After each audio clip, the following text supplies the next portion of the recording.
Let's learn 10 useful greetings instead of using hello or kumusta. Nice to see you. Nice to see you. What's new? What's new? How is it going? How is it going? Hi there. Hi there. How are you doing? How are you doing? How are you feeling today? How are you feeling today?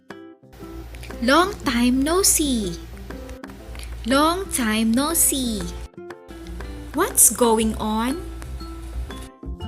What's going on? How are you? How are you? Good to see you. Good to see you.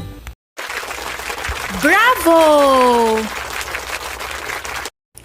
Now it's your turn. Can you think 10 useful greetings instead of hello or kumusta? Ready? Go!